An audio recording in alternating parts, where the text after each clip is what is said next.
Madame la présidente, monsieur le ministre, mes chers collègues, ouvrir une école, c'est fermer une prison, disait le grand poète Victor Hugo.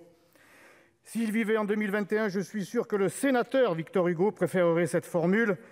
Ouvrir une prison, ça ne suffit plus, ouvrez-en plusieurs. À Amiens, à Montpellier, à Marseille, à Reims, dans toutes les villes et désormais les campagnes de France, les mêmes effets et les mêmes faits. Des voyous ultra-violents qui agressent sauvagement pour un oui ou pour un non et qui quelquefois tuent. Et les articles de presse sont tous accompagnés de cette mention : l'auteur des faits est défavorablement connu des services de police. La réforme que vous nous proposez, monsieur le ministre, aujourd'hui ne règle malheureusement pas le problème.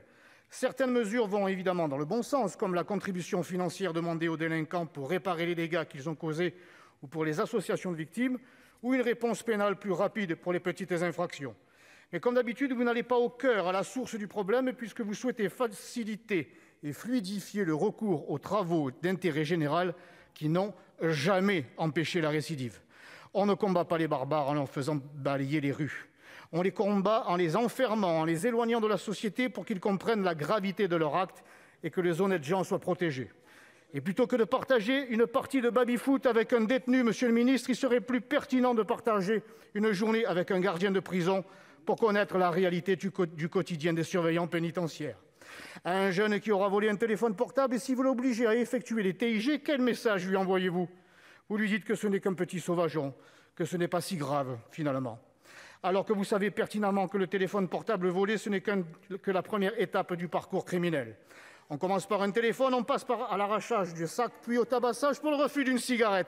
Je vous renvoie, monsieur le ministre, aux travaux du pédopsychiatre Maurice Berger, dans lequel il explique qu'il faut traiter les primo-délinquants avec des peines d'enfermement dès la première condamnation. C'est la seule réponse qu'ils comprennent. Toutes les autres, ils en plaisanteront et ils recommenceront. Ils ne comprennent la loi que lorsqu'elle devient physique, quand elle les contraint, quand elle les punit, quand ils en ressentent sa force au quotidien.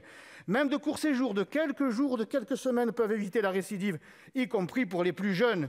Près de la moitié des primo-délinquants ont entre 13 et 15 ans. C'est à cet âge-là qu'il faut agir, qu'il faut sévir. La généralisation des TIG, c'est favoriser la récidive, pas la combattre. Ce n'est pas l'enfermement qui engendre la récidive, ce sont les conditions d'enfermement. La situation est bien connue, nos prisons sont surchargées. Pour que l'enfermement se fasse dans des conditions normales, il faut donc construire de nouvelles.